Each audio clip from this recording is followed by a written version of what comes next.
is up, my Shadowverse soldiers, and welcome back to another Shadowverse Evolved video.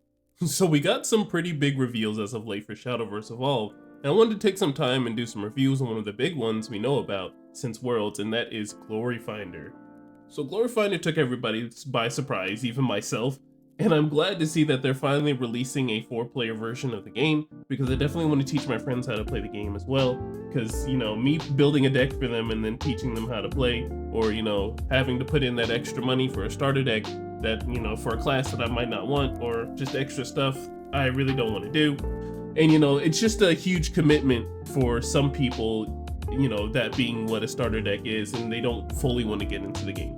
Well, you know, if there are friends that are like, hey, if you do this, I'll do this. So, and the fact that there's a 4-player deck bundle for Gloryfinder helps that even more.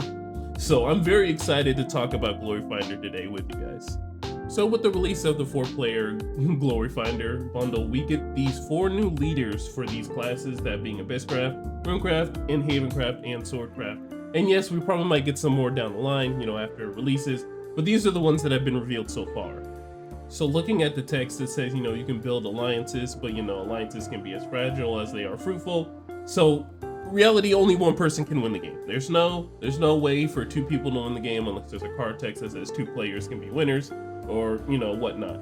But there can only be one winner. There can only be one at the top, so there's nothing wrong with forming alliances in your commander game, because that's really what it's all about. It's all about government. Can you sweet talk someone into attacking your enemy, or, you know, buffing up your allies so we can kill this one person because they are, you know, out of control with power, and, you know, yada yada. So I'm very excited to see what's going to be coming of, you know, the 4-player bundle, because I know I'm going to be rocking Runecraft, if you know what I do. And I just love Runecraft, and I love everything because we love casting spells on this channel. So really, what new cards are we going to be looking at for Gloryfinder? Alright, so seeing by this, we're going to be getting 62 different cards that are available exclusively to this bundle, including the leaders and followers and spells and amulets. So every deck is going to be catered to what they do still. You know, Swordcraft is still going to be playing the followers, Runecraft is still going to be playing spells, Abysscraft is still going to be using their Sanguine, we're still rocking with Shadowverse, but we're just going to be playing Shadowverse in a different type of format. And the best part about it is this format gets exclusive cards that we can only use in Gloryfinder. Well, you're probably asking yourself, well, Sparta, how in the world do I play Gloryfinder? Well, luckily for you, they dropped the rules, and they look so similar to Commander, but the one thing about it is we don't have 100 cards, we have 50 cards in our deck, and with no duplicates. And actually with our leader, there are no clash restrictions. So we can rock Abysscraft cards and Runecraft, you know, something super cracked. And it's going to be absolutely amazing that people are going to be using all these kinds of combinations for their decks. And I'm ready to see what you guys can concoct. And then we have our leader cards, we'll get into that into the next one. And then we have Evolve deck, which is 20 cards with max. There's 20 cards, so we've doubled up on our Evo deck, and then we can still have no duplicates, and there's still no class restrictions, regardless of your leader. And then we have the Glory card. So this is really what your commander is going to be. So you know how in, you know, MTG, if you've played it before, you have one card that's like a legendary, and it sits out on the field, and it can potentially, well, you really just build your deck around that card. But when you play that card, that's when your deck really comes together, because, you know, you evolve around most of it. Like, let's say I have a dragon, that whenever I play like a little human or something, my dragons get beefed up, something like that. So let's look at the Glory card. So it's a single card placed face up next to your leader at the start of the game, and can be played at any point as if it were in your hand, and it must be the same class as your leader. So there's none of that mixture of, you know, what your Glory card can be. It has to be the same class as the leader that you're rocking. Alright, so let's talk more about the Glory cards. So, the Glory cards, let's say that, you know, my leader is Feral, the Swordcraft leader. I can have Hold Sword Swing, so that doesn't, you know, it doesn't have just the requirements of followers. You can have spells as your Glory card. Or I could have Leonidas, which is probably a better pick, because Leonidas can really change the game when it gets into those later turns. But it cannot be the Leonidas Evo, because you need to have it as a regular form and then evolve into him. And then we have Lucifer, and he cannot be your Glory card because he's a different class than what your leader is, and the fact that he's a neutral card, unless you have a neutral leader, that is the only way you can have Lucifer as your Glory card. Alright, so here's how the setup goes. So each person has their deck, and then they decide who goes first with the dice roll. And then you distribute evolution points. So if you go first, you get 0. If you go second, you get 1. If you go third, you get 2. And then if you go fourth, you get 3. It's a pretty interesting concept that, you know, even if you're on the 4th and last turns, you know, you get the most evolution points because you really are playing on the back end, because you don't get that first turn and those first sides of play points. So it feels pretty good that, you know, the back end player can have a chance to at least win the game, because most other games sometimes don't have a mechanic where, hey, I went second, so what do I get? No, you just don't get to go first, unfortunately.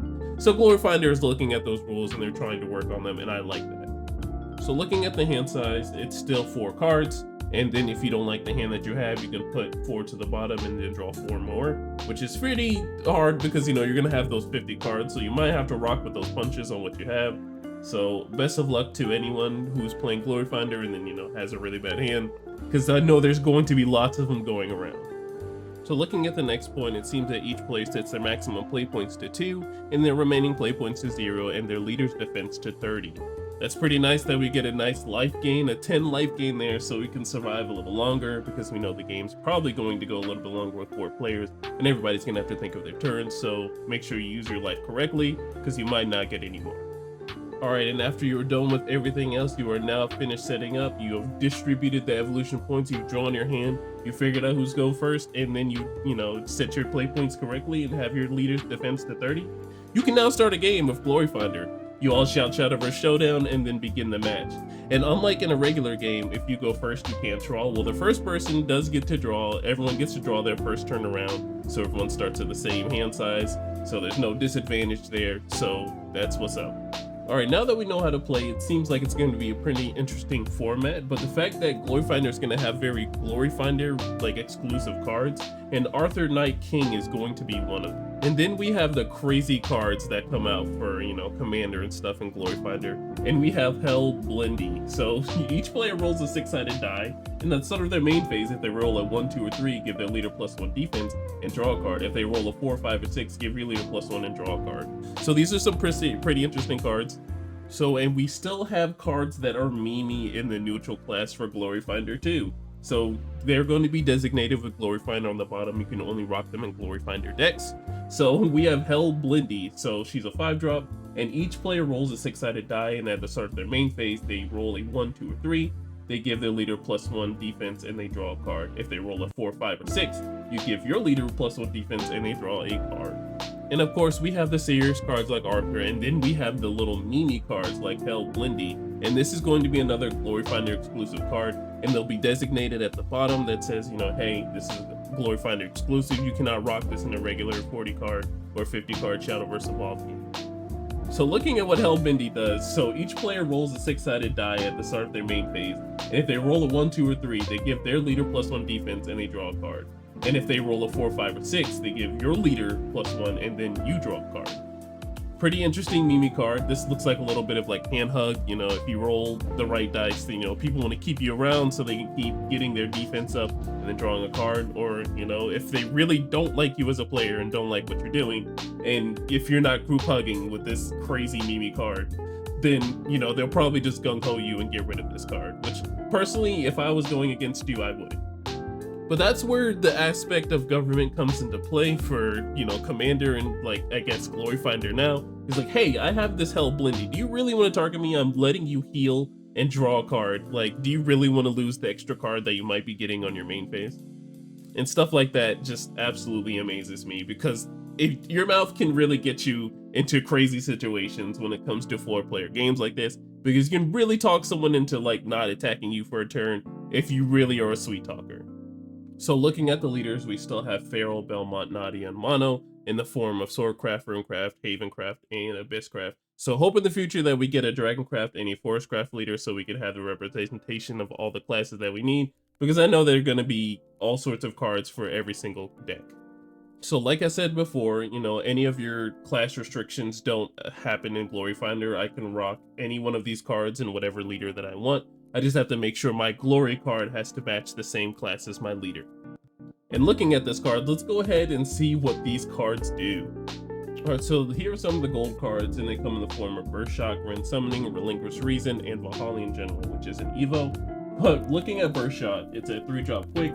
You can choose one of the following. You can 1, select an enemy follower on the field, draw a card, and then deal the selected follower damage equal to the number of cards in your hand. And then, or 2, select up to 3 enemy leaders or enemy followers on the field. If your leader is Forcecraft, draw a card, then deal the selected enemy's damage equal to the number of cards in your hand. So just going ahead and negating what I said earlier, I was wondering where the Forcecraft and the Dragoncraft leaders are. Well, it looks like they're going to be in the set, but they're not going to be in the bundle. So you can choose one of the 2 following abilities, which is pretty flexible. Of course, it's flexible when it's Forcecraft, because honestly, what other deck is flexible besides Forcecraft like that? And then we have Grand Summoning, which is an 8-drop, so you search your deck for a follower that costs 3 play points or less and a follower that costs 5 or less, and put them onto your field. If your leader is Runecraft, search your deck for a follower that costs 7 or less and put it onto your field, and recover 2 play points. Shuffle your deck. Yeah, just looking at that ability already, it does seem just kind of Runecrafty. You're using a spell to go ahead and summon some followers from your deck, and then at the end of it, you know, just it checks that if you're a Runecraft leader, you can search for that extra card, you know, that being the 7 or less, and then you recover 2 play points, which is pretty nice. Then we have Relinquish Reason. So it's a 1-drop quick. You select the enemy follower on the field that's attacking your leader. You may change its attack target to any other leader or follower on the field, regardless of whether it would normally be attacked. That's pretty nice. It doesn't really cater to what Abysscraft does, but you know, in decks like these where you have a 4-player format, you know, someone could really be swinging you for lethal, and this card right here could save you from losing. And then we have Valhalla in general. I wish we had the other version of him so we can see what he does. But he is a 5/5 and he has aura, but on evolve you engage each enemy follower on the field, and at the start of your end phase, change this follower's defense to 5. So I'm assuming the non-evo version has like some sort of way to change his defense to make him even stronger. And the fact that he has aura is pretty strong, so none of your other opponents can, you know, target him with abilities, because that's really what they're going to be catering towards if you leave him unengaged. So the gold cards looked absolutely beautiful, but we have legendaries in Gloryfinder too. So let's figure out what these cards do and see what, you know, what kind of cards that we can rock in each individual deck. And let's see if these cards check for our leaders too. So getting a closer look at these legendary cards, we have Latham, Honorable Knight. So I'm glad to see that Latham is getting some recognition and some, you know, some recognition on his name, because he wasn't that good in Shadowverse Evolve. So he's an 8-drop, you can evolve him from 1, and then when he comes into play, you select the 5 Swordcraft followers in your cemetery and add them to your hand. For the rest of the game, you have no maximum hand size. I love cards like that short enough say, hey, you know, you don't have a maximum hand size, you're playing a different format, so hey, why be limited to the hand size? Let's break the game already, since we're already having the 4-player format. I love cards like that, and this reminds me, it's not the exact same ability, but Vince's Journal is a magic card that sure enough says that you have no maximum hand size. That means I can draw all the cards I want in the world, and Swordcraft having many cards in hand doesn't sound real, but it is, so be prepared for that in Gloryfinder. And then we got a cool looking Runecraft card. We have Electo the Dissonant. So he's a 7 cost, you can evolve him for 1, he has Ward, and then when he comes into play, you may put any number of followers from your hand into your EX area. At the start of your end phase, give each follower on your field and in your EX area +2/+2. Pretty nice for a 7 cost for Runecraft. I don't know what kind of followers we're going to be putting into our EX area, because I'm interested on what versions of Runecraft there's going to be. But the fact that there's a 7 cost ward that's a 6/6 that says, hey, you know, you can put any more number of cards into your EX area, probably a maximum of 5 since that's usually the game state. And then, you know, they keep getting buffed up on your end phase, and then the cards that's on the field get buffed up too. Alright, so the next card we're looking at is Spawn of the Abyss, and it's a 6-drop, and you can evolve them for 2. And at the start of your end phase, if your leader is Abysscraft, give your leader +2 defense, draw a card, and then each opponent discards a card and puts a follower from their field into its owner's cemetery. And then we have Lania, Sister of Judgment. Yet again, we see an evil, and I wish we saw the other version of it. But she has Bane and Ward, and at the start of your end phase, each opponent whose field has a follower with X attack deals damage, 4 damage.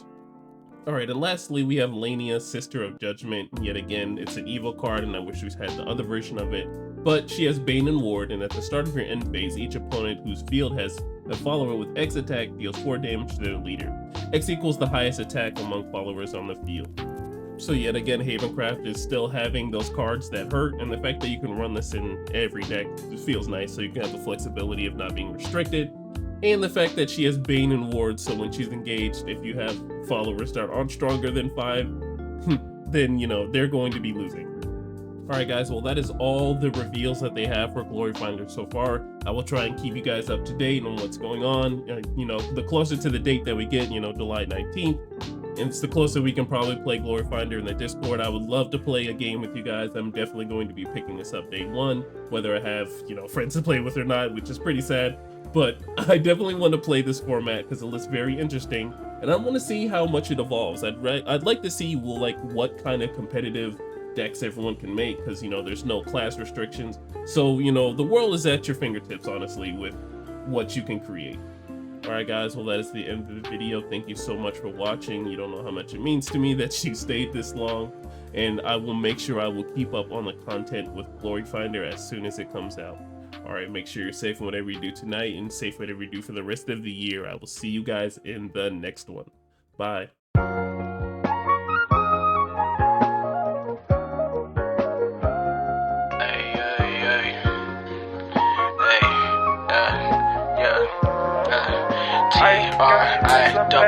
I gave you all my love, baby, my heart is cold when you're around. You warm it up, liquid gold, baby, yeah, you warm it up, liquid gold, baby, and my affection, all that paper you wasted. Take my love.